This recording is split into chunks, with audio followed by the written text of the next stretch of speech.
Game of Life and How to Play It by Florence Scovele Shinn. Chapter 1. The Game. Most people consider life a battle, but it is not a battle. It is a game. It is a game, however, which cannot be played successfully without the knowledge of spiritual law, and the Old and the New Testaments give the rules of the game with wonderful clearness. Jesus Christ taught that it was a great game of giving and receiving. Whatsoever a man soweth, that shall he also reap. This means that whatever man sends out in word or deed will return to him. What he gives, he will receive. If he gives hate, he will receive hate. If he gives love, he will receive love.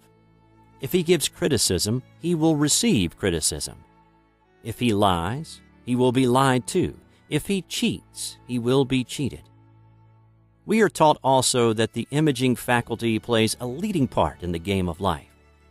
Keep thy heart, or imagination, with all diligence, for out of it are the issues of life. Proverbs chapter 4, verse 23. This means that what man images, sooner or later externalizes in his affairs. I know of a man who feared a certain disease. It was a very rare disease and difficult to get, but he pictured it continually and read about it until it manifested in his body. And he died, the victim of distorted imagination. So we see, to play successfully the game of life, we must train the imaging faculty. A person with an imaging faculty trained to image only good brings into his life every righteous desire of his heart. Health, wealth, love, friends, perfect self-expression, his highest ideals. The imagination has been called the scissors of the mind, and it is ever cutting, day by day, the pictures man sees there, and sooner or later he meets his own creations in his outer world. To train the imagination successfully, man must understand the workings of his mind. The Greeks said, "Know thyself." There are three departments of the mind: the subconscious, conscious, and superconscious. The subconscious is simply power without direction. It is like steam or electricity, and it does what it is directed to do. It has no power of induction. Whatever man feels deeply or images clearly is impressed upon the subconscious mind and carried out in minutest detail.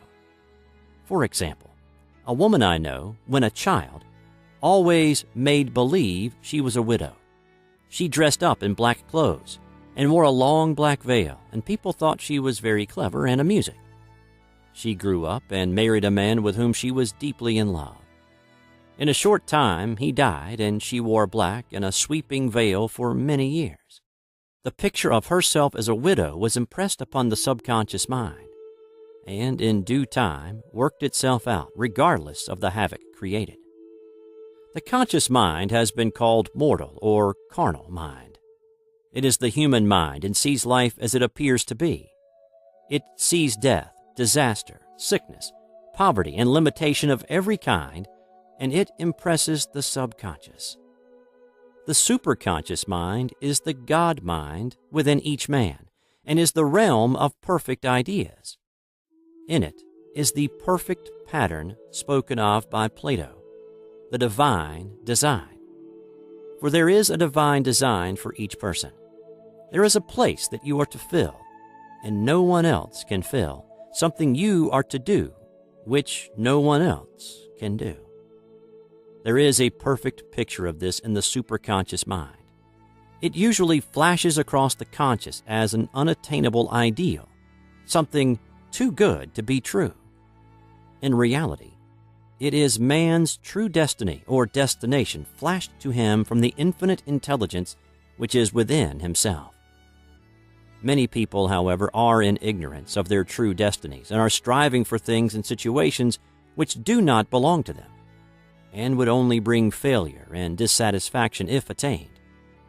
For example, a woman came to me and asked me to speak the word that she would marry a certain man with whom she was very much in love. She called him A.B. I replied that this would be a violation of spiritual law, but that I would speak the word for the right man, the divine selection, the man who belonged to her by divine right. I added, if A.B. is the right man, you can't lose him, and if he isn't, you will receive his equivalent. She saw A.B. frequently, but no headway was made in their friendship. One evening she called and said, "Do you know, for the last week, A.B. hasn't seemed so wonderful to me?" I replied, "Maybe he is not the divine selection. Another man may be the right one."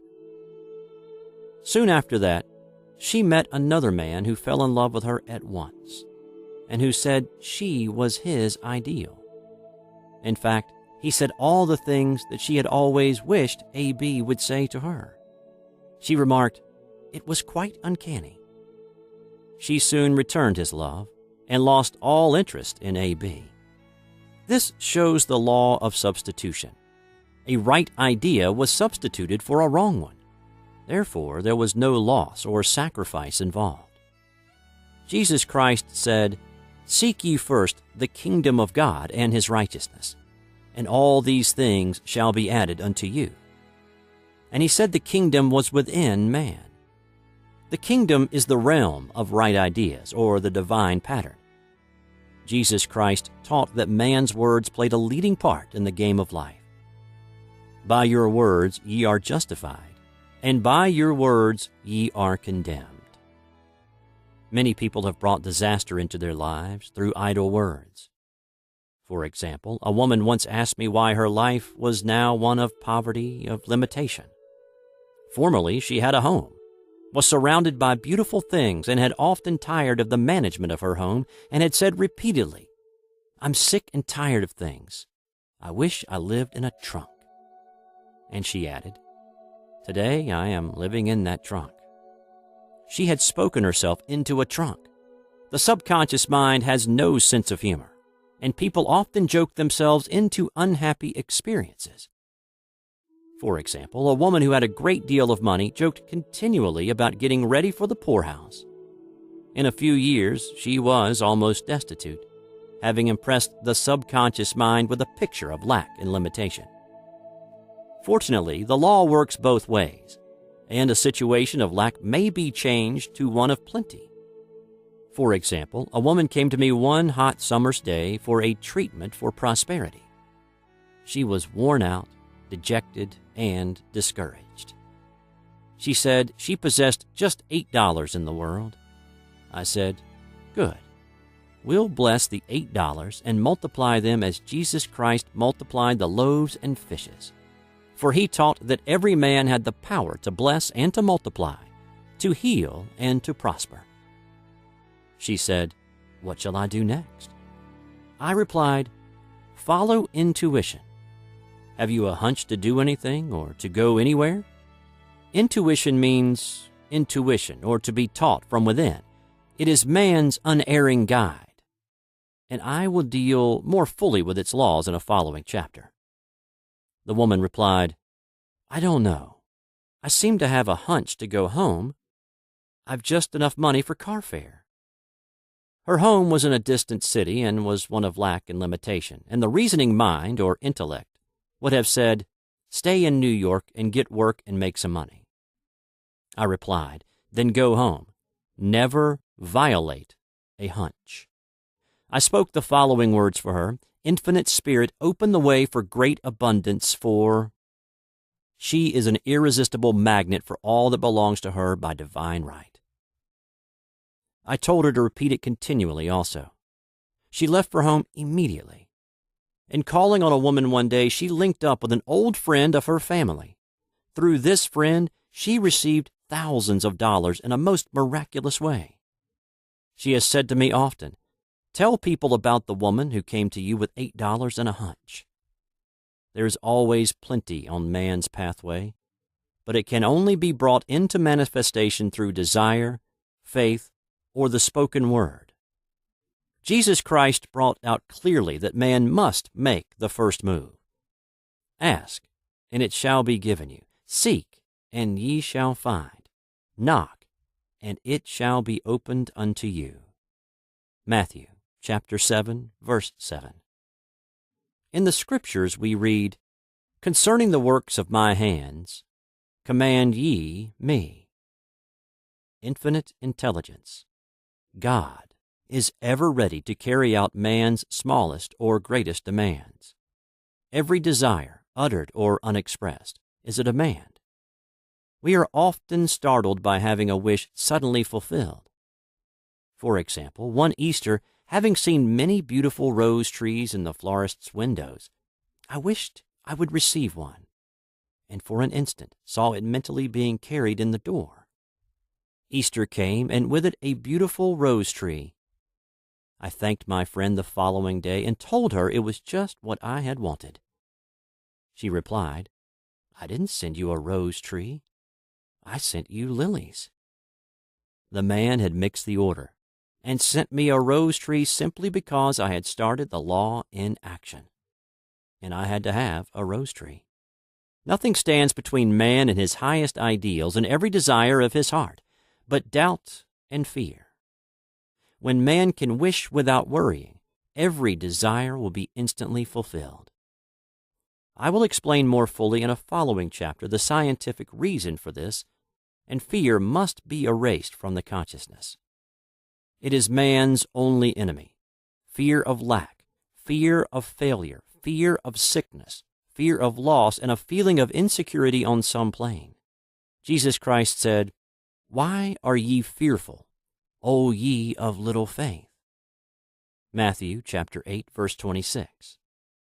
So we can see we must substitute faith for fear is only inverted faith.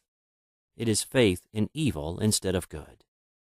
The object of the game of life is to see clearly one's good and to obliterate all mental pictures of evil. This must be done by impressing the subconscious mind with a realization of good. A very brilliant man who has attained great success told me he had suddenly erased all fear from his consciousness by reading a sign which hung in a room. He saw printed in large letters this statement, "Why worry? It will probably never happen."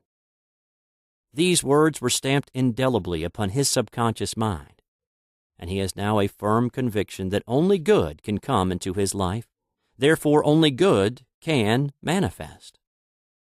In the following chapter, I will deal with the different methods of impressing the subconscious mind. It is man's faithful servant, but one must be careful to give it the right orders. Man has ever a silent listener at his side, his subconscious mind. Every thought, every word is impressed upon it and carried out in amazing detail. It is like a singer making a record on the sensitive disc of the phonographic plate. Every note and tone of the singer's voice is registered. If he coughs or hesitates, it is registered also. So let us break all the old bad records in the subconscious mind, the records of our lives which we do not wish to keep, and make new and beautiful ones. Speak these words aloud with power and conviction.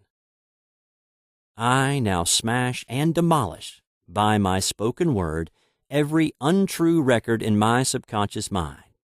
They shall return to the dust heap of their native nothingness, for they came from my own vain imaginings.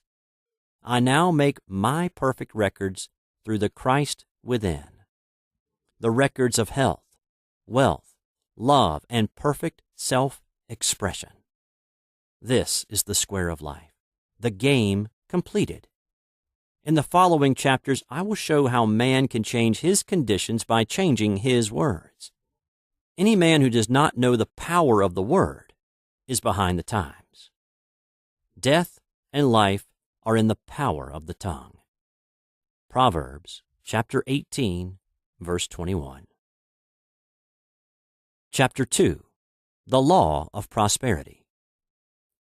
One of the greatest messages given to the race through the Scriptures is that God is man's supply, and that man can release through his spoken word all that belongs to him by divine right.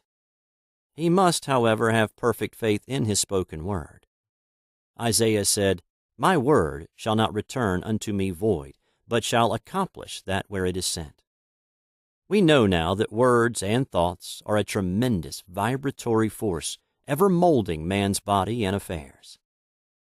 A woman came to me in great distress and said she was to be sued on the 15th of the month for $3,000. She knew no way of getting the money and was in despair. I told her God was her supply and that there is a supply for every demand. So I spoke the word. I gave thanks that the woman would receive $3,000 at the right time in the right way. I told her she must have perfect faith and act her perfect faith. The 15th came, but no money had materialized. She called me on the phone and asked what she was to do. I replied, "It is Saturday, so they won't sue you today. Your part is to act rich, thereby showing perfect faith that you will receive it by Monday." She asked me to lunch with her to keep up her courage. When I joined her at a restaurant, I said, "This is no time to economize. Order an expensive luncheon. Act as if you have already received the $3,000. All things whatsoever ye ask in prayer, believing, ye shall receive." You must act as if you have already received. The next morning she called me on the phone and asked me to stay with her during the day. I said, "No, you are divinely protected and God is never too late." In the evening she phoned again, greatly excited, and said, "My dear, a miracle has happened. I was sitting in my room this morning when the doorbell rang. I said to the maid, 'Don't let anyone in.' The maid, however, looked out the window and said, 'It's your cousin with a long white beard.' So I said, 'Call him back. I would like to see him.' He was just turning the corner when he heard the maid's voice, and he came back. He talked for about an hour, and just as he was leaving, he said, 'Oh, by the way, how are finances?'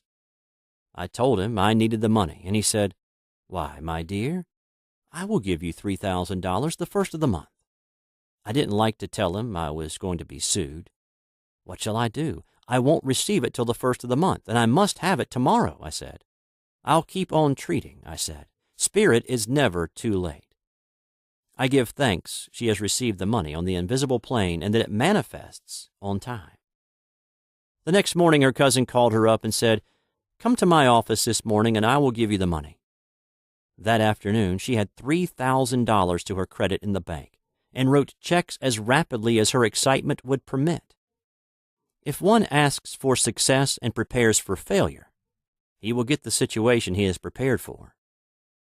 For example, a man came to me asking me to speak the word that a certain debt would be wiped out. I found he spent his time planning what he would say to the man when he did not pay his bill, thereby neutralizing my words. He should have seen himself paying the debt. We have a wonderful illustration of this in the Bible relating to the 3 kings who were in the desert, without water for their men and horses. They consulted the prophet Elisha, who gave them this astonishing message. "Thus saith the Lord, Ye shall not see wind, neither shall you see rain, yet make this valley full of ditches." Man must prepare for the thing he has asked for when there isn't the slightest sign of it in sight. For example, a woman found it necessary to look for an apartment during the year when there was a great shortage of apartments in New York. It was considered almost an impossibility, and her friends were sorry for her and said, "Isn't it too bad? You'll have to store your furniture and live in a hotel." She replied, "You needn't feel sorry for me. I'm a Superman, and I'll get an apartment." She spoke the words. Infinite Spirit opened the way for the right apartment. She knew there was a supply for every demand, and that she was unconditioned, working on the spiritual plane, and that one with God is a majority. She had contemplated buying new blankets when the tempter, the adverse thought or reasoning mind, suggested, "Don't buy the blankets. Perhaps after all you won't get an apartment and you will have no use for them." She promptly replied to herself, "I'll dig my ditches by buying the blankets." So she prepared for the apartment, acted as though she already had it. She found one in a miraculous way, and it was given to her although there were over 200 other applicants. The blankets showed active faith. It is needless to say that the ditches dug by the 3 kings in the desert were filled to overflowing. Read 2 Kings. Getting into the spiritual swing of things is no easy matter for the average person. The adverse thoughts of doubt and fear surge from the subconscious. They are the army of the aliens, which must be put to flight. This explains why it is so often darkest before the dawn. A big demonstration is usually preceded by tormenting thoughts. Having made a statement of high spiritual truth, one challenges the old beliefs in the subconscious, and error is exposed to be put out. This is the time when one must make his affirmations of truth repeatedly and rejoice and give thanks that he has already received. Before ye call, I shall answer. This means that every good and perfect gift is already man's awaiting his recognition. Man can only receive what he sees himself receiving. The children of Israel were told that they could have all the land they could see. This is true of every man. He has only the land within his own mental vision. Every great work, every big accomplishment has been brought into manifestation through holding to the vision. And often just before the big achievement comes apparent failure and discouragement. The children of Israel, when they reached the promised land, were afraid to go in, for they said it was filled with giants who made them feel like grasshoppers. And there we saw the giants, and we were in our own sight as grasshoppers. This is almost every man's experience. However, the one who knows spiritual law is undisturbed by appearance and rejoices while he is yet in captivity. That is, he holds to his vision and gives thanks that the end is accomplished. He has received. Jesus Christ gave a wonderful example of this. He said to his disciples, Say not ye, There are yet 4 months, and then cometh the harvest. Behold, I say unto you, Lift up your eyes and look on the fields, for they are ripe already to harvest. His clear vision pierced the world of matter, and he saw clearly the 4th-dimensional world, things as they really are, perfect and complete in divine mind. So man must ever hold the vision of his journey's end and demand the manifestation of that which he has already received. It may be his perfect health, love, supply, self-expression, home, or friends. They are all finished and perfect ideas registered in divine mind, man's own superconscious mind, and must come through him, not to him. For example, a man came to me asking for treatments for success. It was imperative that he raise $50,000 for his business. The time limit was almost up when he came to me in despair. No one wanted to invest in his enterprise, and the bank had flatly refused a loan. I replied, I suppose you lost your temper while at the bank, therefore your power. You can control any situation if you first control yourself. Go back to the bank, I added, and I will treat. My treatment was, you are identified in love with the spirit of everyone connected with the bank. Let the divine idea come out of this situation. He replied, Woman, you are talking about an impossibility. Tomorrow is Saturday. The bank closes at 12, and my train won't get me there until 10, and the time limit is up tomorrow, and anyway, they won't do it. It's too late. I replied, God doesn't need any time and is never too late. With him, all things are possible. I added, I don't know anything about business, but I know all about God. He replied, It all sounds fine when I see her listening to you, but when I go out, it's terrible. He lived in a distant city, and I did not hear from him for a week. Then came a letter. It read, You were right. I raised the money and will never again doubt the truth of all that you told me. I saw him a few weeks later, and I said, What happened? You evidently had plenty of time after all. He replied, My train was late, and I got there just 15 minutes to 12. I walked into the bank quietly and said, I have come for the loan. And they gave it to me without a question. It was the last 15 minutes of the time allotted to him, and infinite Spirit was not too late. In this instance, the man could never have demonstrated alone. He needed someone to help him hold to the vision. This is what one man can do for another. Jesus Christ knew the truth of this when he said, "If two of you shall agree on earth as touching anything that they shall ask, it shall be done for them of my Father which is in heaven."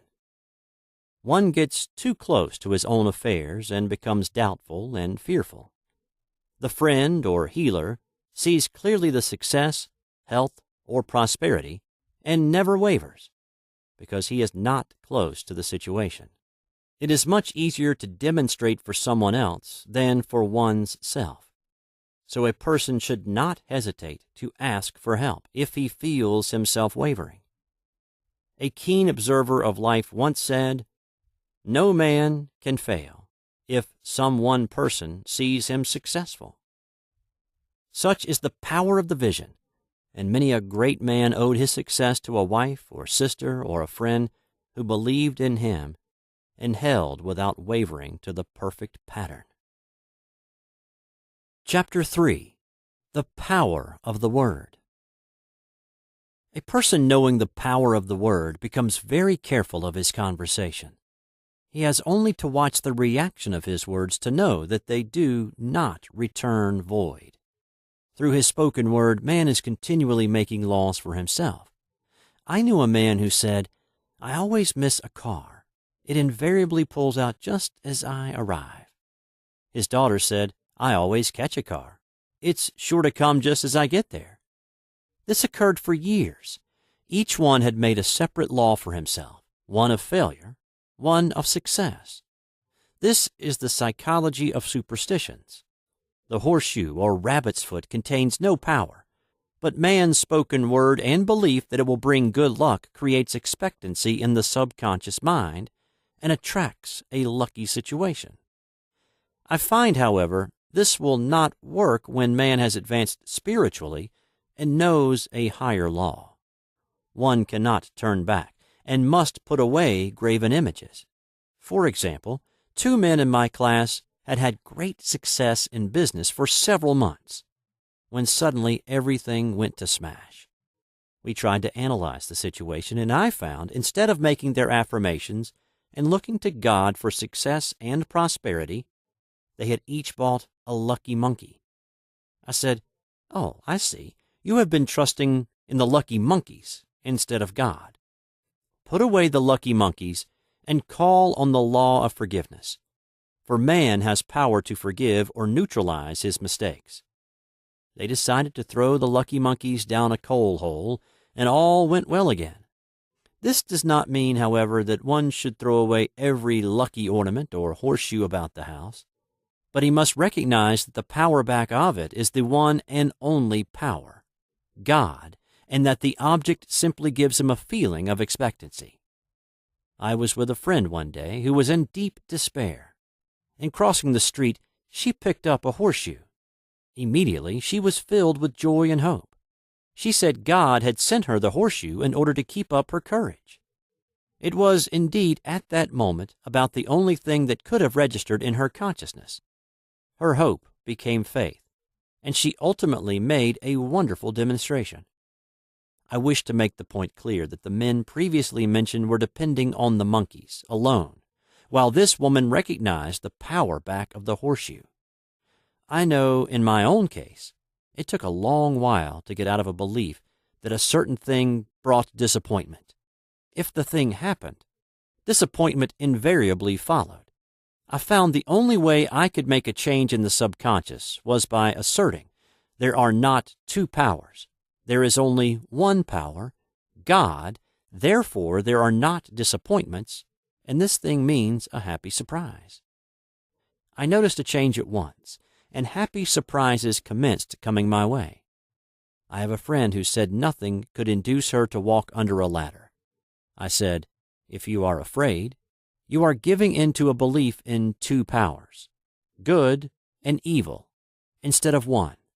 As God is absolute, there can be no opposing power, unless man makes the false of evil for himself. To show you believe in only one power, God, and that there is no power or reality in evil, walk under the next ladder you see. Soon after, she went to her bank. She wished to open her box in the safety deposit vault, and there stood a ladder on her pathway. It was impossible to reach the box without passing under the ladder. She quailed with fear and turned back. She could not face the lion on her pathway. However, when she reached the street, my words rang in her ears, and she decided to return and walk under it. It was a big moment in her life, for ladders had held her in bondage for years. She retraced her steps to the vault, and the ladder was no longer there. This so often happens. If one is willing to do a thing he is afraid to do, he does not have to. It is the law of non-resistance, which is so little understood. Someone has said that courage contains genius and magic. Face a situation fearlessly, and there is no situation to face. It falls away of its own weight. The explanation is that fear attracted the ladder on the woman's pathway, and fearlessness removed it. Thus, the invisible forces are ever working for man, who is always pulling the strings himself, though he does not know it. Owing to the vibratory power of words, whatever man voices, he begins to attract. People who continually speak of disease invariably attract it. After man knows the truth, he cannot be too careful of his words. For example, I have a friend who often says on the phone, "Do come to see me and have an old-fashioned chat." This old-fashioned chat means an hour of about 500 to 1,000 destructive words, the principal topics being loss, lack, failure, and sickness. I reply, "No, I thank you. I've had enough old-fashioned chats in my life. They are too expensive. But I will be glad to have a new-fashioned chat and talk about what we want, not what we don't want." There is an old saying that man only dares use his words for three purposes: to heal, bless, or prosper. What man says of others will be said of him, and what he wishes for another he is wishing for himself. Curses, like chickens, come home to roost. If a man wishes someone bad luck, he is sure to attract bad luck himself. If he wishes to aid someone to success, he is wishing and aiding himself to success. The body may be renewed and transformed through the spoken word and clear vision, and disease be completely wiped out of the consciousness. The metaphysician knows that all disease has a mental correspondence, and in order to heal the body, one must first heal the soul. The soul is the subconscious mind, and it must be saved from wrong thinking. In the 23rd Psalm, we read, "He restoreth my soul." This means that the subconscious mind or soul must be restored with the right ideas, and the mystical marriage is the marriage of the soul and the spirit, or the subconscious and superconscious mind. They must be one. When the subconscious is flooded with the perfect ideas of the superconscious, God and man are one. I and the Father are one. That is, he is one with the realm of perfect ideas. He is the man made in God's likeness and image, imagination, and is given power and dominion over all created things, his mind, body, and affairs. It is safe to say that all sickness and unhappiness come from the violation of the law of love. "A new commandment I give unto you, love one another, and in the game of life, love or goodwill takes every trick." For example, a woman I know had for years an appearance of a terrible skin disease. The doctors told her it was incurable, and she was in despair. She was on the stage, and she feared she would soon have to give up her profession, and she had no other means of support. She, however, procured a good engagement, and on the opening night made a great hit. She received flattering notices from the critics, and was joyful and elated. The next day she received a notice of dismissal. A man in the cast had been jealous of her success, and had caused her to be sent away. She felt hatred and resentment taking complete possession of her, and she cried out, "Oh, God, don't let me hate that man." That night she worked for hours in the silence. She said, I soon came into a very deep silence. I seemed to be at peace with myself, with the man, and with the whole world. I continued this for 2 following nights, and on the 3rd day I found I was healed completely of the skin disease. In asking for love or goodwill, she had fulfilled the law, for love is the fulfilling of the law, and the disease, which came from subconscious resentment, was wiped out. Continual criticism produces rheumatism as critical, inharmonious thoughts cause unnatural deposits in the blood which settle in the joints. False growths are caused by jealousy, hatred, unforgiveness, fear, etc. Every disease is caused by a mind not at ease. I said once in my class, there is no use asking anyone, what's the matter with you? We might just as well say, who's the matter with you? Unforgiveness is the most prolific cause of disease. It will harden arteries or liver and affect the eyesight. In its train are endless ills. I called on a woman one day who said she was ill from having eaten a poisoned oyster. I replied, oh no, the oyster was harmless. You poisoned the oyster. What's the matter with you? She answered, oh, about 19 people. She had quarreled with 19 people and had become so inharmonious that she attracted the wrong oyster. Any inharmony on the external indicates there is mental inharmony. As the within, so the without. Man's only enemies are within himself, and a man's foes shall be they of his own household. Personality is one of the last enemies to be overcome, as this planet is taking its initiation in love. It was Christ's message, peace on earth, goodwill towards man.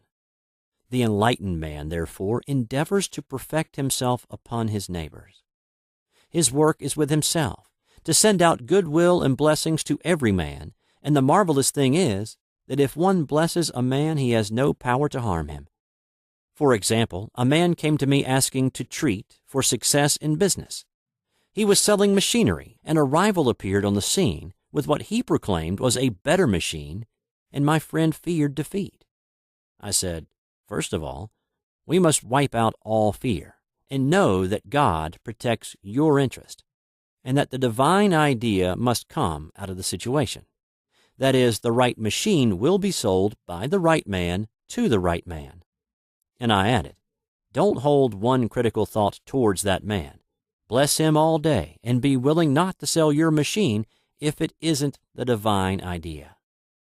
So we went to the meeting, fearless and non-resistant, and blessing the other man. He said the outcome was very remarkable. The other man's machine refused to work, and he sold his without the slightest difficulty. But I say unto you, love your enemies, bless them that curse you, do good to them that hate you, and pray for them which spitefully use you and persecute you. Goodwill produces a great aura of protection about the one who sends it, and no weapon that is formed against him shall prosper. In other words, love and goodwill destroy the enemies with one's self. Therefore, one has no enemies on the external. There is peace on earth for him who sends goodwill to man. Chapter 4. The Law of Non-Resistance. Nothing on earth can resist an absolutely non-resistant person. The Chinese say that water is the most powerful element because it is perfectly non-resistant. It can wear away a rock and sweep all before it. Jesus Christ said, "Resist not evil."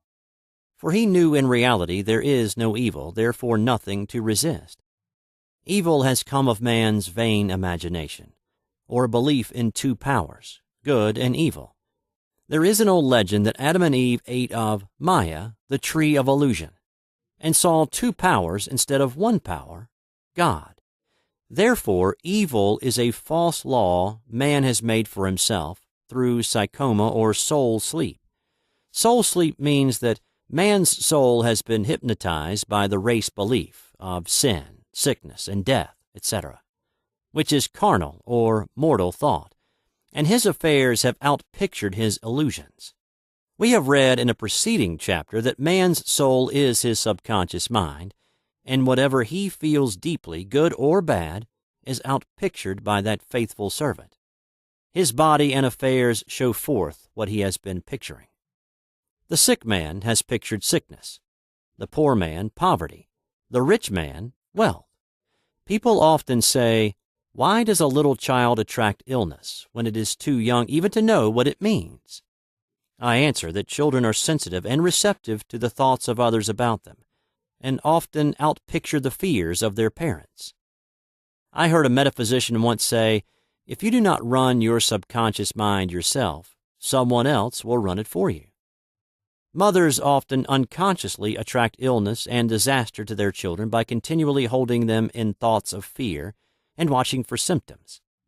For example, a friend asked a woman if her little girl had had the measles. She replied promptly, "Not yet." This implied that she was expecting the illness and therefore preparing the way for what she did not want for herself and child. However, the man who is centered and established in right thinking, the man who sends out only goodwill to his fellow man and who is without fear, cannot be touched or influenced by the negative thoughts of others. In fact, he could then receive only good thoughts, as he himself sends forth only thoughts. Resistance is hell, for it places man in a state of torment. A metaphysician once gave me a wonderful recipe for taking every trick in the game of life. It is the acme of non-resistance. He gave it in this way. At one time in my life, I baptized children, and of course, they had many names. Now I no longer baptize children, but I baptize events. But I give every event the same name. If I have a failure, I baptize it success, in the name of the Father, and of the Son, and of the Holy Ghost. In this, we see the great law of transmutation, founded on non-resistance. Through his spoken word, every failure was transmuted into success. For example, a woman who required money, and who knew the spiritual law of opulence, was thrown continually in a business way with a man who made her feel very poor. He talked lack and limitation, and she commenced to catch his poverty thoughts. So she disliked him and blamed him for her failure. She knew in order to demonstrate her supply, she must first feel that she had received. A feeling of opulence must precede its manifestation. It dawned on her one day that she was resisting the situation and seeing two powers instead of one. So she blessed the man and baptized the situation success. She affirmed, as there is only one power, God, this man is here for my good and my prosperity. Just what he did not seem to be there for. Soon after that, she met, through this man, a woman who gave her, for a service rendered, several $1,000s, and the man moved to a distant city and faded harmoniously from her life. Make the statement, every man is a golden link in the chain of my good, for all men are God in manifestation, awaiting the opportunity given by man, himself, to serve the divine plan of his life. Bless your enemy, and you rob him of his ammunition. His arrows will be transmuted into blessings. This law is true of nations as well as individuals. Bless a nation, send love and goodwill to every inhabitant, and it is robbed of its power to harm. Man can only get the right idea of non-resistance through spiritual understanding. My students have often said, "I don't want to be a doormat." I reply, when you use non-resistance with wisdom, no one will ever be able to walk over you. Another example, one day I was impatiently awaiting an important telephone call. I resisted every call that came in and made no outgoing calls myself, reasoning that it might interfere with the one I was awaiting. Instead of saying, divine ideas never conflict, the call will come at the right time, leaving it to infinite intelligence to arrange, I commenced to manage things myself. I made the battle mine, not God's, and remained tense and anxious. The bell did not ring for about an hour, and I glanced at the phone and found the receiver had been off that length of time, and the phone was disconnected. My anxiety, fear, and belief in interference had brought on a total eclipse of the telephone. Realizing what I had done, I commenced blessing the situation at once. I baptized it success and affirmed I cannot lose any call that belongs to me by divine right. I am under grace and not under law. A friend rushed out to the nearest telephone to notify the company to reconnect. She entered a crowded grocery, but the proprietor left his customers and attended to the call himself. My phone was connected at once, and 2 minutes later, I received a very important call, and about an hour afterward, the one I had been awaiting. One's ships come in over a calm sea. So long as man resists a situation, he will have it with him. If he runs away from it, it will run after him. For example, I repeated this to a woman one day, and she replied, "How true that is.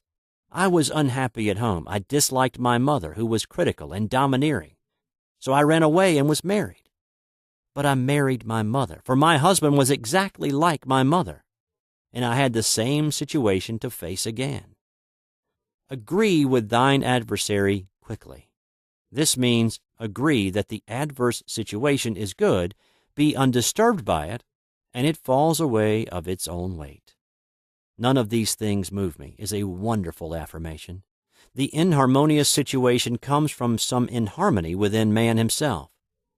When there is in him no emotional response to an inharmonious situation, it fades away forever from his pathway.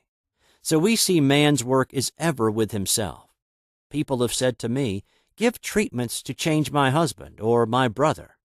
I reply, "No, I will give treatments to change you. When you change, your husband and your brother will change." One of my students was in the habit of lying. I told her it was a failure method, and if she lied, she would be lied to. She replied, "I don't care. I can't possibly get along without lying." One day she was speaking on the phone to a man with whom she was very much in love. She turned to me and said, "I don't trust him. I know he's lying to me." I replied, "Well, you lie yourself, so someone has to lie to you, and you will be sure it will be just the person you want the truth from." Some time after that, I saw her, and she said, "I'm cured of lying." I questioned, "What cured you?" And she replied, "I have been living with a woman who lied worse than I did." One is often cured of his faults by seeing them in others. Life is a mirror, and we find only ourselves reflected in our associates. Living in the past is a failure method and a violation of spiritual law. Jesus Christ said, "Behold, now is the accepted time. Now is the day of salvation." Lot's wife looked back and was turned into a pillar of salt. The robbers of time are the past and the future. Man should bless the past and forget it if it keeps him in bondage, and bless the future, knowing it has in store for him endless joys, but live fully in the now. For example, a woman came to me complaining that she had no money with which to buy Christmas gifts. She said, "Last year was so different. I had plenty of money and gave lovely presents, and this year I have scarcely a cent." I replied, "You will never demonstrate money while you are pathetic and live in the past. Live fully in the now and get ready to give Christmas presents. Dig your ditches and the money will come." She exclaimed, "I know what to do.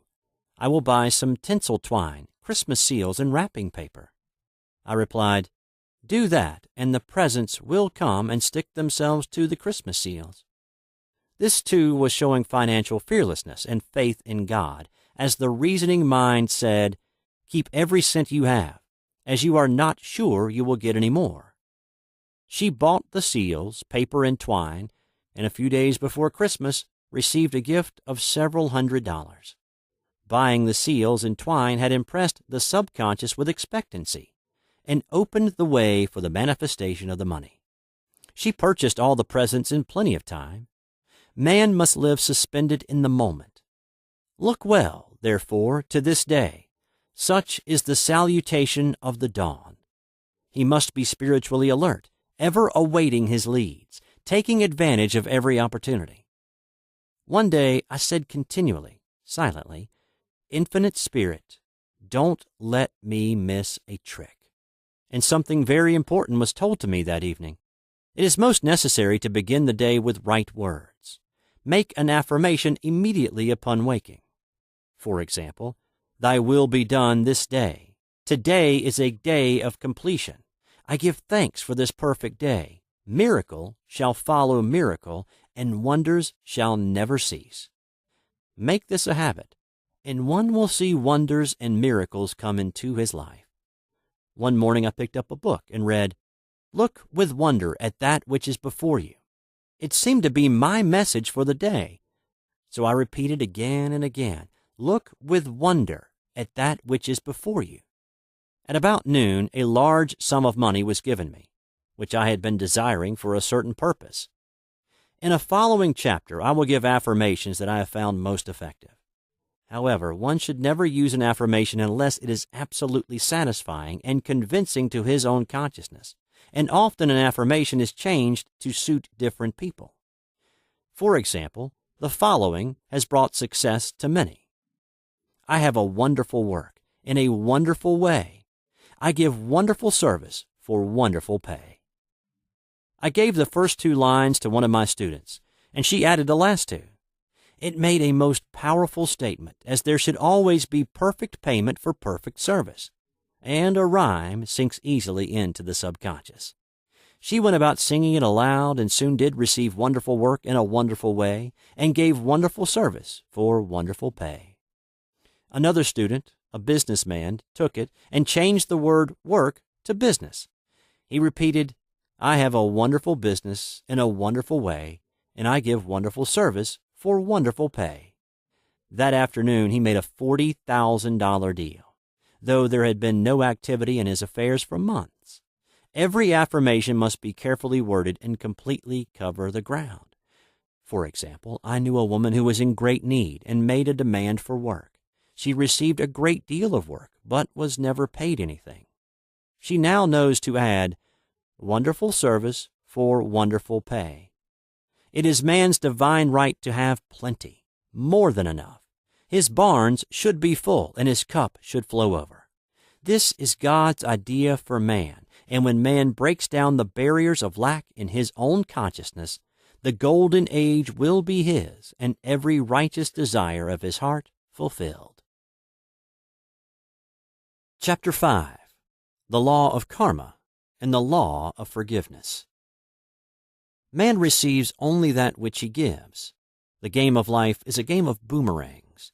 Man's thoughts, deeds, and words return to him sooner or later, with astounding accuracy. This is the law of karma, which is Sanskrit for come back.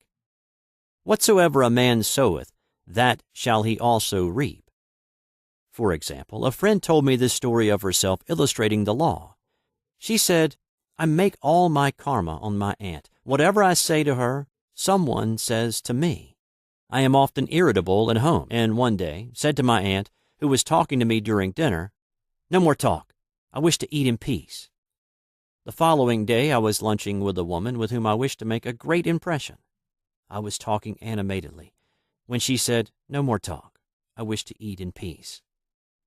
My friend is high in consciousness, so her karma returns much more quickly than to one on the mental plane. The more man knows, the more he is responsible for, and a person with a knowledge of spiritual law which he does not practice suffers greatly in consequence. The fear of the Lord, law, is the beginning of wisdom. If we read the word Lord, law, it will make many passages in the Bible much clearer. Vengeance is mine. I will repay, saith the Lord. Law. It is the law which takes vengeance, not God. God sees man perfect, created in his own image, imagination, and given power and dominion. This is the perfect idea of man, registered in divine mind, awaiting man's recognition. For man can only be what he sees himself to be, and only attain what he sees himself attaining. Nothing ever happens without an onlooker, is an ancient saying. Man sees first his failure or success, his joy or sorrow, before it swings into visibility from the scenes set in his own imagination. We have observed this in the mother picturing disease for her child, or a woman seeing success for her husband. Jesus Christ said, "And ye shall know the truth, and the truth shall make you free." So we see freedom from all unhappy conditions comes through knowledge, a knowledge of spiritual law. Obedience precedes authority, and the law obeys man when he obeys the law. The law of electricity must be obeyed before it becomes man's servant. When handled ignorantly, it becomes man's deadly foe. So with the laws of mind. For example, a woman with a strong personal will wished she owned a house which belonged to an acquaintance, and she often made mental pictures of herself living in the house. In the course of time, the man died and she moved into the house. Several years afterwards, coming into the knowledge of spiritual law, she said to me, "Do you think I had anything to do with that man's death?" I replied, "Yes, your desire was so strong everything made way for it, but you paid your karmic debt. Your husband, whom you loved devotedly, died soon after, and the house was a white elephant on your hands for years." The original owner, however, could not have been affected by her thoughts had he been positive in the truth, nor her husband, but they were both under karmic law. The woman should have said, feeling the great desire for the house, "Infinite intelligence, give me the right house, equally as charming as this, the house which is mine by divine right." The divine selection would have given perfect satisfaction and brought good to all. The divine pattern is the only safe pattern to work by. Desire is a tremendous force and must be directed in the right channels, or chaos ensues. In demonstrating, the most important step is the first step, to ask aright. Man should always demand only that which is by divine right. To go back to the illustration, had the woman taken this attitude, "If this house I desire is mine, I cannot lose it. If it is not, give me its equivalent." The man might have decided to move out harmoniously had it been the divine selection for her, or another house would have been substituted. Anything forced into manifestation through personal will is always ill-got and has ever bad success. Man is admonished, "My will be done, not thine." And the curious thing is, man always gets just what he desires when he does relinquish personal will, thereby enabling infinite intelligence to work through him. "Stand ye still and see the salvation of the Lord." Law. For example, a woman came to me in great distress. Her daughter had determined to take a very hazardous trip, and the mother was filled with fear. She said she had used every argument, had pointed out the dangers to be encountered, and forbidden her to go. But the daughter became more and more rebellious and determined. I said to the mother, "You are forcing your personal will upon your daughter, which you have no right to do, and your fear of the trip is only attracting it, for man attracts what he fears." I added, "Let go, and take your mental hands off. Put it in God's hands, and use this statement: I put this situation in the hands of infinite love and wisdom. If this trip is the divine plan, I bless it and not longer resist. But if it is not divinely planned, I give thanks that it is now dissolved and dissipated." A day or two after that, her daughter said to her, "Mother, I have given up the trip," and the situation returned to its native nothingness. It is learning to stand still, which seems so difficult for man. I have dealt more fully with this law in the chapter on non-resistance. I will give another example of sowing and reaping which came in the most curious way. A woman came to me saying she had received a counterfeit $20 bill given to her at the bank. She was much disturbed, for she said, "The people at the bank will never acknowledge their mistake." I replied, "Let us analyze the situation and find out why you attracted it." She thought a few moments and exclaimed, "I know it. I sent a friend a lot of stage money just for a joke." So the law had sent her some stage money, for it doesn't know anything about jokes. I said, Now, we will call on the law of forgiveness and neutralize the situation. Christianity is founded upon the law of forgiveness. Christ has redeemed us from the curse of the karmic law, and the Christ within each man is his Redeemer and salvation from all inharmonious conditions. So I said, Infinite Spirit, we call on the law of forgiveness and give thanks that she is under grace and not under law, and cannot lose this $20 which is hers by divine right. Now, I said, go back to the bank and tell them fearlessly that it was given you there by mistake.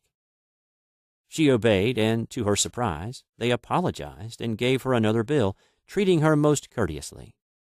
So knowledge of the law gives man power to rub out his mistakes. Man cannot force the external to be what he is not. If he desires riches, he must be rich first in consciousness. For example, a woman came to me asking treatment for prosperity. She did not take much interest in her household affairs, and her home was in great disorder. I said to her, If you wish to be rich, you must be orderly. All men with great wealth are orderly, and order is heaven's first law. I added, You will never become rich with a burnt match in the pincushion. She had a good sense of humor and commenced immediately, putting her house in order. She rearranged furniture, straightened out bureau drawers, cleaned rugs, and soon made a big financial demonstration, a gift from a relative. The woman herself became made over and keeps herself keyed up financially by being ever watchful of the external and expecting prosperity, knowing God is her supply. Many people are in ignorance of the fact that gifts and things are investments, and that hoarding and saving invariably lead to loss.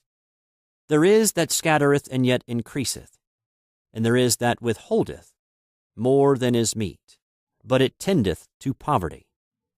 For example, I knew a man who wanted to buy a fur-lined overcoat. He and his wife went to various shops, but there was none he wanted.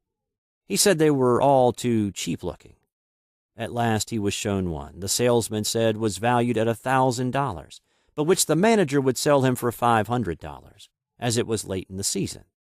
His financial possessions amounted to about $700. The reasoning mind would have said you can't afford to spend nearly all you have on a coat. But he was very intuitive and never reasoned. He turned to his wife and said, If I get this coat, I'll make a ton of money. So his wife consented, weakly. About a month later, he received a $10,000 commission. The coat made him feel so rich it linked him with success and prosperity. Without the coat, he would not have received the commission. It was an investment, paying large dividends. If man ignores these leadings to spend or to give, the same amount of money will go in an uninteresting or unhappy way. For example, a woman told me on Thanksgiving Day she informed her family that they could not afford a Thanksgiving dinner. She had the money, but decided to save it. A few days later, someone entered her home and took from the bureau drawer the exact amount the dinner would have cost. The law always stands back of the man who spends fearlessly, with wisdom. For example, one of my students was shopping with her little nephew. The child clamored for a toy, which she told him she could not afford to buy. She realized suddenly that she was seeking lack and not recognizing God as her supply. So she bought the toy, and on her way home picked up in the street the exact amount of money she had paid for it. Man's supply is inexhaustible and unfailing when fully trusted, but faith or trust must precede the demonstration.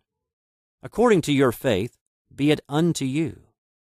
Faith is the substance of things hoped for, the evidence of things not seen, for faith holds the vision steady, and the adverse pictures are dissolved and dissipated, and in due season we shall reap, if we faint not. Jesus Christ brought the good news, the gospel, that there was a higher law than the law of karma, and that law transcends the law of karma. It is the law of grace, or forgiveness.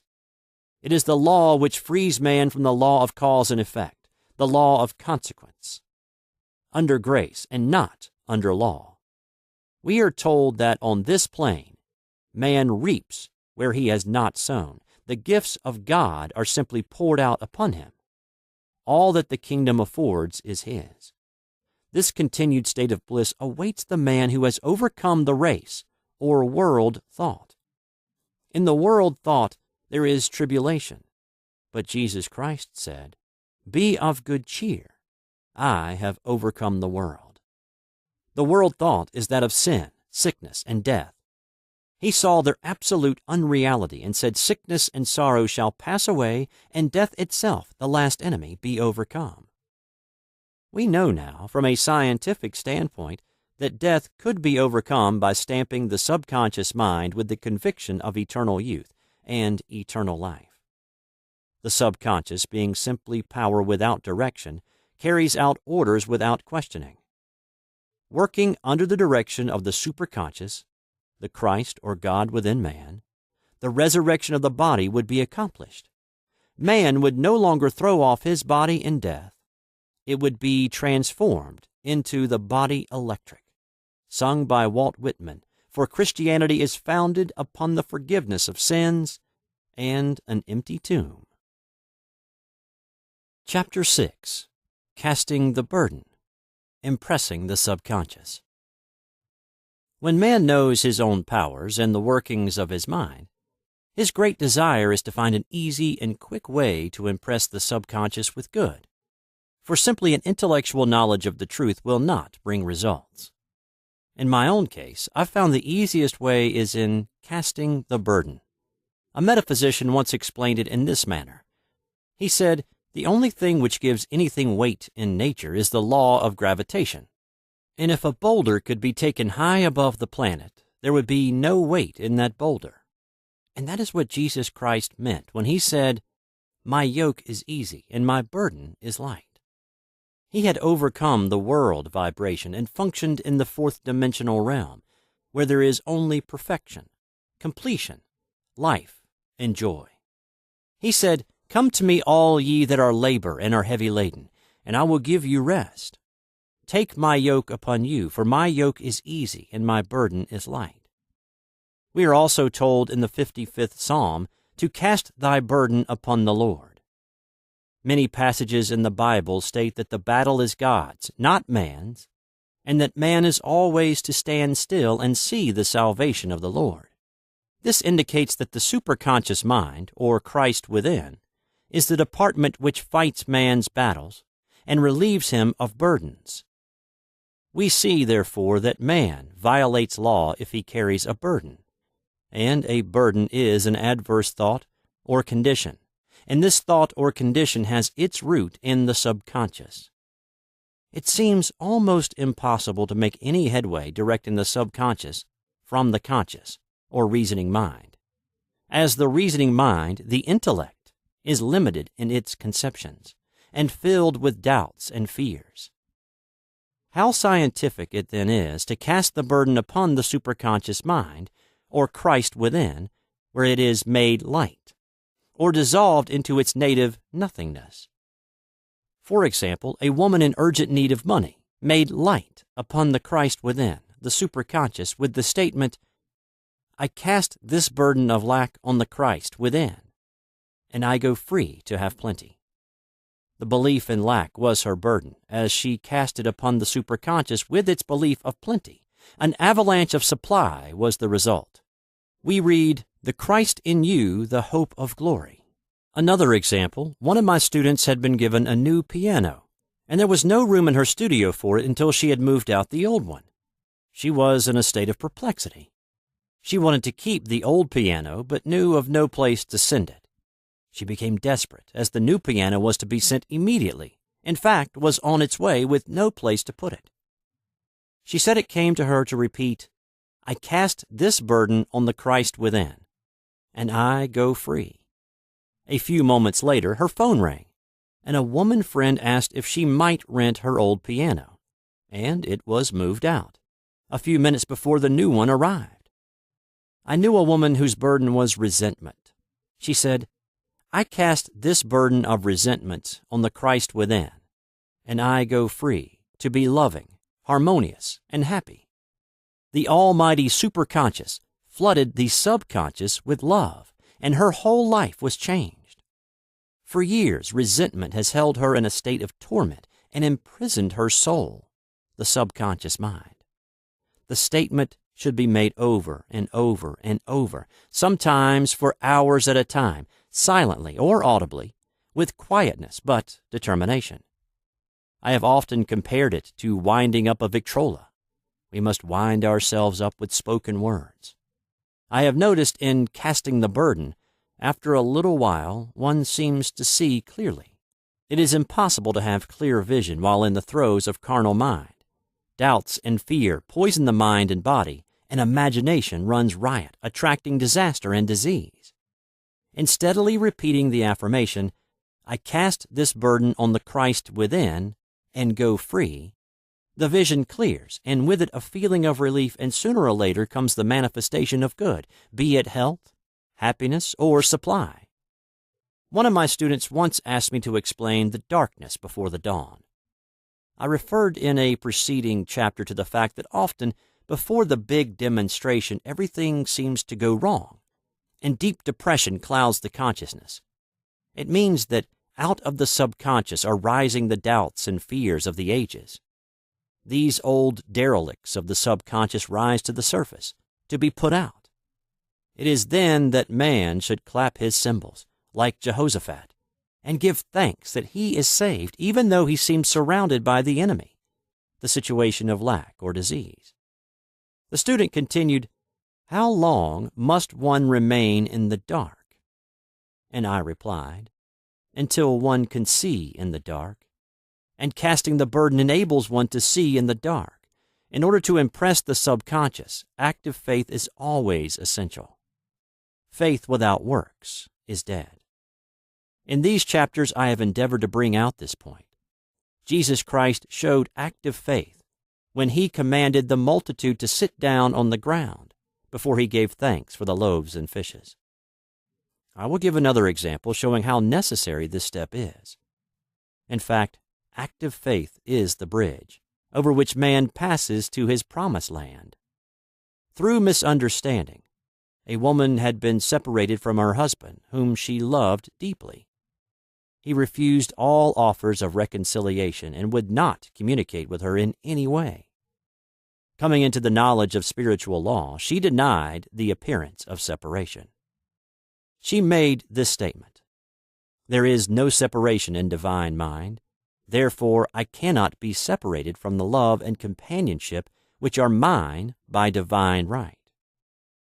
She showed active faith by arranging a place for him at the table every day, thereby impressing the subconscious with a picture of his return. Over a year passed, but she never wavered, and one day he walked in. The subconscious is often impressed through music. Music has a fourth-dimensional quality and releases the soul from imprisonment. It makes wonderful things seem possible and easy of accomplishment. I have a friend who uses her Victrola daily for this purpose. It puts her in perfect harmony and releases the imagination. Another woman often dances while making her affirmations. The rhythm and harmony of music and motion carry her words forth with tremendous power. The student must remember also not to despise the day of small things. Invariably, before a demonstration come signs of land. Before Columbus reached America, he saw birds and twigs which showed him land was near. So it is with a demonstration. But often the student mistakes it for the demonstration itself and is disappointed. For example, a woman had spoken the word for a set of dishes. Not long afterwards, a friend gave her a dish which was old and cracked. She came to me and said, "Well, I asked for a set of dishes, and all I got was a cracked plate." I replied, "The plate was only signs of land. It shows your dishes are coming. Look upon it as birds and seaweed." And not long afterwards, the dishes came. Continually making believe impresses the subconscious. If one makes believe he is rich and makes believe he is successful, in due time he will reap. Children are always making believe, and except ye be converted and become as little children, ye shall not enter the kingdom of heaven. For example, I know of a woman who was very poor, but no one could make her feel poor. She earned a small amount of money from rich friends who constantly reminded her of her poverty and to be careful in saving. Regardless of their admonitions, she would spend all her earnings on a hat, or make someone a gift, or be in a rapturous state of mind. Her thoughts were always centered on beautiful clothes and rings and things, but without envying others. She lived in the world of the wondrous, and only riches seemed real to her. Before long, she married a rich man, and the rings and things became visible.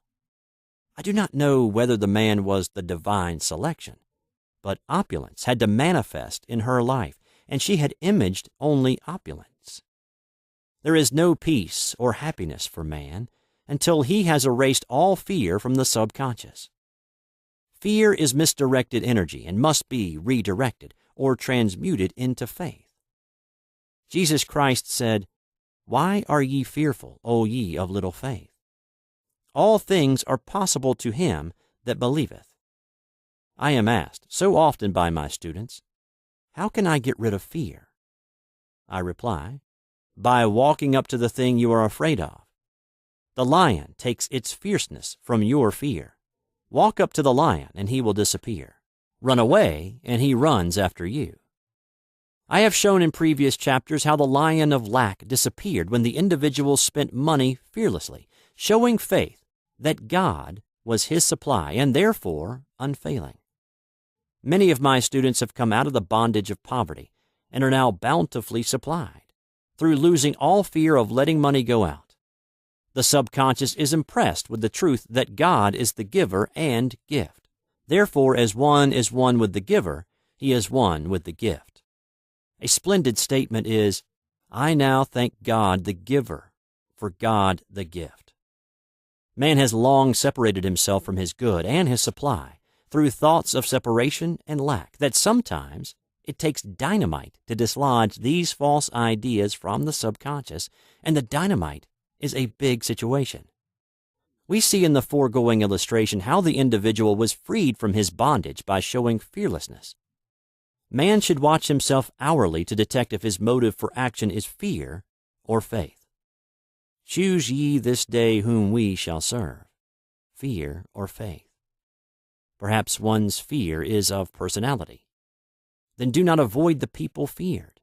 Be willing to meet them cheerfully, and they will either prove golden links in the chain of one's good or disappear harmoniously from one's pathway. Perhaps one's fear is of disease or germs. Then one should be fearless and undisturbed in a germ-laden situation, and he would be immune. One can only contract germs while vibrating at the same rate as the germ, and fear drags men down to the level of the germ. Of course, the disease-laden germ is the product of carnal mind, as all thought must objectify.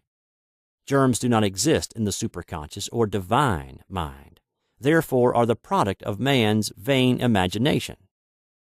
In the twinkling of an eye, man's release will come when he realizes there is no power in evil. The material world will fade away, and the fourth dimensional world, the world of the wondrous, will swing into manifestation. And I saw a new heaven and a new earth, and there shall be no more death, neither sorrow nor crying, neither shall there be any more pain, for the former things are passed away. Chapter 7. Love. Every man on this planet is taking his initiation in love. A new commandment I give unto you, that ye love one another. Uspensky states, in Tertium Organum, that love is a cosmic phenomenon and opens to man the fourth dimensional world, the world of the wondrous. Real love is selfless and free from fear. It pours itself out upon the object of its affection, without demanding any return. Its joy is in the joy of giving. Love is God in manifestation, and the strongest magnetic force in the universe. Pure, unselfish love draws to itself its own. It does not need to seek or demand. Scarcely anyone has the faintest conception of real love. Man is selfish, tyrannical, or fearful in his affections. thereby losing the thing he loves. Jealousy is the worst enemy of love, for the imagination runs riot, seeing the loved one attracted to another, and invariably these fears objectify if they are not neutralized. For example, a woman came to me in deep distress.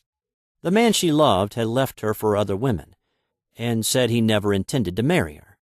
She was torn with jealousy and resentment, and said she hoped he would suffer as he had made her suffer, and added, "How could he leave me when I loved him so much?" I replied, "You are not loving that man, you are hating him," and added, "You can never receive what you have never given. Give a perfect love, and you will receive a perfect love. Perfect yourself on this man. Give him a perfect, unselfish love, demanding nothing in return. Do not criticize or condemn, and bless him wherever he is." She replied, "No, I won't bless him unless I know where he is." "Well," I said, "that is not real love. When you send out real love will return to you, either from this man or his equivalent. For if this man is not the divine selection, you will not want him. As you are one with God, you are one with the love which belongs to you by divine right." Several months passed, and matters remained about the same, but she was working conscientiously with herself. I said, "When you are no longer disturbed by his cruelty, he will cease to be cruel, as you are attracting it through your own emotions." Then I told her of a brotherhood in India who never said good morning to each other. They used these words, "I salute the divinity in you." They saluted the divinity in every man and the wild animals in the jungle, and they were never harmed, for they saw only God in every living thing. I said, "Salute the divinity in this man, and say, I see your divine self only. I see you as God sees you, perfect, made in his image and likeness." She found she was becoming more poised and gradually losing her resentment. He was a captain, and she always called him the Cap. One day she said, suddenly, "God bless the Cap wherever he is." I replied, "Now that is real love, and when you have become a complete circle and are no longer disturbed by the situation, you will have his love or attract its equivalent." I was moving at this time and did not have a telephone, so was out of touch with her for a few weeks, when one morning I received a letter saying, "We are married." At the earliest opportunity, I paid her a call. My first words were, "What happened?" "Oh," she exclaimed, "a miracle. One day I woke up and all suffering had ceased. I saw him that evening and he asked me to marry him. We were married in about a week, and I have never seen a more devoted man." There is an old saying, "No man is your enemy. No man is your friend. Every man is your teacher." So one should become impersonal and learn what each man has to teach him, and soon he would learn his lessons and be free. The woman's lover was teaching her selfless love, which every man, sooner or later, must learn. Suffering is not necessary for man's development. It is the result of violation of spiritual law, but few people seem able to rouse themselves from their soul sleep without it. When people are happy, they usually become selfish, and automatically the law of karma is set in action. Man often suffers loss through lack of appreciation. I knew a woman who had a very nice husband, but she often said, "I don't care anything about being married. But that is nothing against my husband. I'm simply not interested in married life." She had other interests and scarcely remembered she had a husband. She only thought of him when she saw him. One day her husband told her he was in love with another woman and left. She came to me in distress and resentment. I replied, "It is exactly what you spoke the word for. You said you didn't care anything about being married, so the subconscious worked to get you unmarried." She said, "Oh yes, I see. People get what they want and then feel very much hurt." She soon became in perfect harmony with the situation and knew they were both much happier apart. When a woman becomes indifferent or critical and ceases to be an inspiration to her husband, he misses the stimulus of her early relationship and is restless and unhappy. A man came to me dejected, miserable, and poor. His wife was interested in the science of numbers and had had him read. It seems the report was not very favorable, for he said, "My wife says I'll never amount to anything because I'm a 2. I replied, "I don't care what your number is. You're a perfect idea in divine mind, and we will demand the success and prosperity which are already planned for you by that infinite intelligence." Within a few weeks, he had a very fine position, and a year or two later he achieved a brilliant success as a writer. No man is a success in business unless he loves his work. The picture the artist paints for love of his art is his greatest work. The potboiler is always something to live down. No man can attract money if he despises it. Many people are kept in poverty by saying, "Money means nothing to me, and I have a contempt for people who have it." This is the reason so many artists are poor. Their contempt for money separates them from it. I remember hearing one artist say of another, "He's no good as an artist. He has money in the bank." This attitude of mind, of course, separates man from his supply. He must be in harmony with a thing in order to attract it. Money is God in manifestation, as freedom from want and limitation. But it must be always kept in circulation and put to right uses. Hoarding and saving react with grim vengeance. This does not mean that man should not have houses and lots, stocks and bonds, for the barns of the righteous man shall be full. It means man should not hoard even the principal if an occasion arises when money is necessary. In letting it go out fearlessly and cheerfully, he opens the way for more to come in, for God is man's unfailing and inexhaustible supply. This is the spiritual attitude towards money, and the great bank of the universal never fails. We see an example of hoarding in the film production of Greed. The woman won $5,000 in a lottery, but would not spend it. She hoarded and saved, let her husband suffer and starve, and eventually she scrubbed floors for a living. She loved the money itself and put it above everything, and one night she was murdered and the money taken from her. This is an example of where love of money is the root of all evil. Money in itself is good and beneficial, but used for destructive purposes, hoarded and saved, or considered more important than love, brings disease and disaster, and the loss of the money itself. Follow the path of love, and all things are added, for God is love, and God is supply. Follow the path of selfishness and greed, and the supply vanishes, and man is separated from it. For example, I knew the case of a very rich woman who hoarded her income. She rarely gave anything away, but bought things for herself. She was very fond of necklaces, and a friend once asked her how many she possessed. She replied, 67. She bought them and put them away, carefully wrapped in tissue paper. Had she used the necklaces, it would have been quite legitimate, but she was violating the law of use. Her closets were filled with clothes she never wore, and jewels which never saw the light. The woman's arms were gradually becoming paralyzed from holding on to things, and eventually she was considered incapable of looking after her affairs, and her wealth was handed over to others to manage. So man, in ignorance of the law, brings about his own destruction. All disease, all unhappiness come from the violation of the law of love. Man's boomerangs of hate, resentment, and criticism come back laden with sickness and sorrow.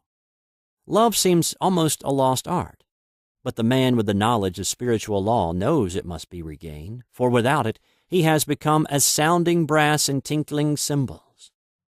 For example, I had a student who came to me month after month to clean her consciousness of resentment. After a while, she arrived at the point where she resented only one woman, but that one woman kept her busy. Little by little, she became poised and harmonious, and one day, all resentment was wiped out. She came in radiant and exclaimed, "You can't understand how I feel." The woman said something to me, and instead of being furious, I was loving and kind, and she apologized and was perfectly lovely to me. No one can understand the marvelous lightness I feel within. Love and goodwill are invaluable in business. For example, a woman came to me complaining of her employer. She said she was cold and critical, and knew she did not want her in the position. "Well," I replied, salute the divinity in the woman, and send her love. She said, I can't. She's a marble woman. I answered, You remember the story of the sculptor who asked for a certain piece of marble? He was asked why he wanted it, and he replied, Because there is an angel in the marble. And out of it he produced a wonderful work of art. She said, Very well, I'll try it. A week later she came back and said, I did what you told me to, and now the woman is very kind and took me out in her car. People are sometimes filled with remorse for having done someone an unkindness, perhaps years ago. If the wrong cannot be righted, its effect can be neutralized by doing someone a kindness in the present. This one thing I do, forgetting those things which are behind and reaching forth unto things where are before.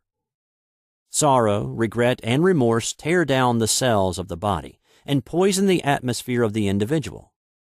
A woman said to me in deep sorrow, Treat me to be happy and joyous, for my sorrow makes me so irritable with members of my family that I keep making more karma. I was asked to treat a woman who was mourning for her daughter. I denied all belief in loss and separation and affirmed that God was the woman's joy, love, and peace. The woman gained her poise at once, but sent word by her son not to treat any longer because she was so happy it wasn't respectable. So mortal mind loves to hang on to its griefs and regrets. I knew a woman who went about bragging of her troubles, so of course she always had something to brag about. The old idea was if a woman did not worry about her children, she was not a good mother. Now, we know that mother fear is responsible for many of the diseases and accidents which come into the lives of children. For fear pictures vividly the disease or situation feared, and these pictures objectify, if not neutralized. Happy is the mother who can say sincerely that she puts her child in God's hands and knows therefore that he is divinely protected. For example, a woman awoke suddenly in the night, feeling her brother was in great danger. Instead of giving in to fears, she commenced making statements of truth, saying, Man is a perfect idea in divine mind, and is always in his right place. Therefore, my brother is in his right place and is divinely protected. The next day she found that her brother had been in close proximity to an explosion in a mine, but had miraculously escaped. So man is her brother's keeper, in thought, and every man should know that the thing he loves dwells in the secret place of the Most High, and abides under the shadow of the Almighty. There shall no evil befall thee, neither shall any plague come nigh thy dwelling. Perfect love casteth out fear. He that feareth is not made perfect in love. And love is the fulfilling of the law. Chapter 8. Intuition or Guidance. There is nothing too great of accomplishment for the man who knows the power of his word, and who follows his intuitive leads. By the word, he starts in action unseen forces and can rebuild his body or remold his affairs. It is therefore of the utmost importance to choose the right words, and the student carefully selects the affirmation he wishes to catapult into the invisible. He knows that God is his supply, that there is a supply for every demand, and that his spoken word releases the supply. Ask, and ye shall receive. Man must make the first move. Draw nigh to God, and he will draw nigh to you. I have often been asked just how to make a demonstration. I reply, speak the word, and then do not do anything until you get a definite lead. Demand the lead, saying, Infinite Spirit, reveal to me the way. Let me know if there is anything for me to do. The answer will come through intuition or hunch, a chance remark from someone, or a passage in a book. The answers are sometimes quite startling in their exactness. For example, a woman desired a large sum of money. She spoke the words, Infinite Spirit, open the way for my immediate supply. Let all that is mine by divine right now reach me in great avalanches of abundance. Then she added, Give me a definite lead. Let me know if there is anything for me to do. The thought came quickly. Give a certain friend, who had helped her spiritually, $100. She told her friend, who said, "Wait and get another lead before giving it." So she waited, and that day met a woman who said to her, "I gave someone $1 today. It was just as much for me as it would be for you to give someone 100. This was indeed an unmistakable lead, so she knew she was right in giving the $100. It was a gift which proved a great investment, for shortly after that, a large sum of money came to her in a remarkable way. Giving opens the way for receiving. In order to create activity in finances, one should give. Tithing, or giving 1/10 of one's income, is an old Jewish custom and is sure to bring increase.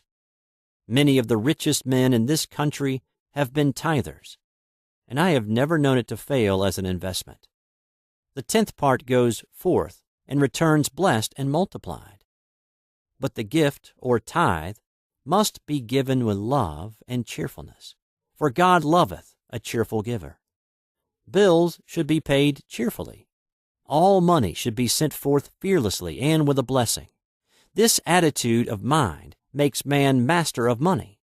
It is his to obey, and his spoken word then opens vast reservoirs of wealth. Man himself limits his supply by his limited vision. Sometimes the student has a great realization of wealth, but is afraid to act. The vision and action must go hand in hand, as in the case of the man who bought the fur-lined overcoat. A woman came to me asking me to speak the word for a position. So I demanded, "Infinite Spirit, open the way for this woman's right position." Never ask for just a position. Ask for the right position, the place already planned in divine mind, as it is the only one that will give satisfaction. I then gave thanks that she had already received and that it would manifest quickly. Very soon she had 3 positions offered her, 2 in New York and 1 in Palm Beach, and she did not know which to choose. I said, "Ask for a definite lead." The time was almost up and was still undecided when one day she telephoned. When I woke up this morning, I could smell Palm Beach. She had been there before and knew its balmy fragrance. I replied, "Well, if you can smell Palm Beach from here, it is certainly your lead." She accepted the position, and it proved a great success. Often one's lead comes at an unexpected time. One day I was walking down the street when I suddenly felt a strong urge to go to a certain bakery, a block or 2 away. The reasoning mind resisted, arguing, "There is nothing there that you want." However, I had learned not to reason, so I went to the bakery, looked at everything, and there was certainly nothing there that I wanted. But coming out, I encountered a woman I had thought of often, and who was in great need of the help which I could give her. So often, one goes for one thing and finds another. Intuition is a spiritual faculty, and does not explain, but simply points the way. A person often receives a lead during a treatment. The idea that comes may seem quite irrelevant, but some of God's leadings are mysterious. In the class one day, I was treating that each individual would receive a definite lead. A woman came to me afterwards and said, "While you were treating, I got the hunch to take my furniture out of storage and get an apartment." The woman had come to be treated for health. I told her I knew in getting a home of her own, her health would improve, and I added, "I believe your trouble, which is a congestion, has come from having things stored away. Congestion of things causes congestion in the body. You have violated the law of use, and your body is paying the penalty." So I gave thanks that divine order was established in her mind, body, and affairs. People little dream of how their affairs react on the body. There is a mental correspondence for every disease. A person might receive instantaneous healing through the realization of his body being a perfect idea in divine mind, and therefore whole and perfect. But if he continues his destructive thinking, hoarding, hating, fearing, condemning, the disease will return. Jesus Christ knew that all sickness came from sin, but admonished the leper after the healing to go and sin no more, lest a worse thing come upon him. So man's soul, or subconscious mind, must be washed whiter than snow, for permanent healing, and the metaphysician is always delving deep for the correspondence. Jesus Christ said, "Condemn not, lest ye also be condemned. Judge not, lest ye be judged." Many people have attracted disease and unhappiness through condemnation of others. What man condemns in others, he attracts to himself. For example, a friend came to me in anger and distress because her husband had deserted her for another woman. She condemned the other woman and said continually she knew he was a married man and had no right to accept his attentions. I replied, "Stop condemning the woman. Bless her, and be through with the situation. Otherwise, you are attracting the same thing to yourself." She was deaf to my words, and a year or two later became deeply interested in a married man herself. Man picks up a live wire whenever he criticizes or condemns, and may expect a shock. Indecision is a stumbling block in many a pathway. In order to overcome it, make the statement repeatedly. I am always under direct inspiration. I make right decisions quickly. These words impress the subconscious, and soon one finds himself awake and alert, making his right moves without hesitation. I have found it destructive to look to the psychic plane for guidance, as it is the plane of many minds and not the one mind. As man opens his mind to subjectivity, he becomes a target for destructive forces. The psychic plane is the result of man's mortal thought, and is on the plane of opposites. He may receive either good or bad messages. The science of numbers and the reading of horoscopes keep man down on the mental or mortal plane, for they deal only with the karmic path. I know of a man who should have been dead years ago, according to his horoscope, but he is alive and a leader of one of the biggest movements in this country for the uplift of humanity. It takes a very strong mind to neutralize a prophecy of evil. The student should declare, "Every false prophecy shall come to naught. Every plan my Father in heaven has not planned shall be dissolved and dissipated. The divine idea now comes to pass." However, if any good message has ever been given one of coming happiness or wealth, harbor and expect it, and it will manifest sooner or later through the law of expectancy. Man's will should be used to back the universal will. I will that the will of God be done. It is God's will to give every man every righteous desire of his heart, and man's will should be used to hold the perfect vision without wavering. The prodigal son said, "I will arise and go to my father." It is indeed often an effort of the will to leave the husks and swine of mortal thinking. It is so much easier for the average person to have fear than faith. So faith is an effort of the will. As man becomes spiritually awakened, he recognizes that any external inharmony is the correspondence of mental inharmony. If he stumbles or falls, he may know he is stumbling or falling in consciousness. One day, a student was walking along the street condemning someone in her thoughts. She was saying mentally, "That woman is the most disagreeable woman on earth," when suddenly 3 Boy Scouts rushed around the corner and almost knocked her over. She did not condemn the Boy Scouts, but immediately called on the law of forgiveness and saluted the divinity in the woman. Wisdom's way are ways of pleasantness, and all her paths are peace. When one has made his demands upon the universal, he must be ready for surprises. Everything may seem to be going wrong, when in reality it is going right. For example, a woman was told that there was no loss in divine mind, therefore she could not lose anything which belonged to her. Anything lost would be returned, or she would receive its equivalent. Several years previously, she had lost $2,000. She had loaned the money to a relative during her lifetime, but the relative had died, leaving no mention of it in her will. The woman was resentful and angry, and as she had no written statement of the transaction, she never received the money. So she determined to deny the loss and collect the $2,000 from the Bank of the Universal. She had to begin by forgiving the woman, as resentment and unforgiveness closed the doors of this wonderful bank. She made this statement: I deny loss. There is no loss in divine mind.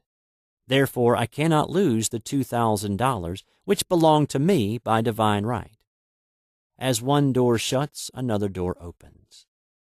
She was living in an apartment house which was for sale, and in the lease was a clause stating that if the house was sold, the tenants would be required to move out within 90 days. Suddenly, the landlord broke the leases and raised the rent. Again, injustice was on her pathway, but this time she was undisturbed. She blessed the landlord and said, as the rent has been raised, it means that I'll be that much richer, for God is my supply. New leases were made out for the advanced rent, but by some divine mistake, the 90 days clause had been forgotten.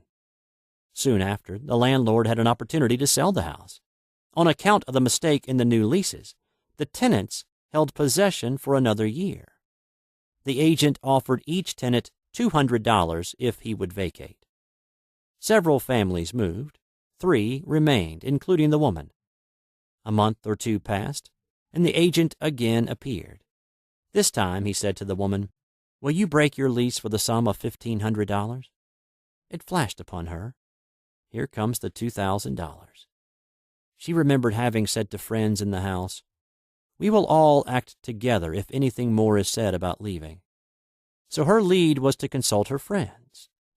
These friends said, well, if they have offered you $1,500, they will certainly give $2,000. So she received a check for $2,000 for giving up the apartment. It was certainly a remarkable working of the law, and the apparent injustice was merely opening the way for her demonstration. It proved that there is no loss, and when man takes his spiritual stand, he collects all that is his from this great reservoir of good. I will restore to you the years the locusts have eaten. These adverse thoughts alone rob man, for no man gives to himself but himself, and no man takes away from himself but himself. Man is here to prove God and to bear witness to the truth, and he can only prove God by bringing plenty out of lack, and justice out of justice. Prove me now herewith, saith the Lord of hosts, if I will not open you the windows of heaven and pour out a blessing, that there shall not be room enough to receive it.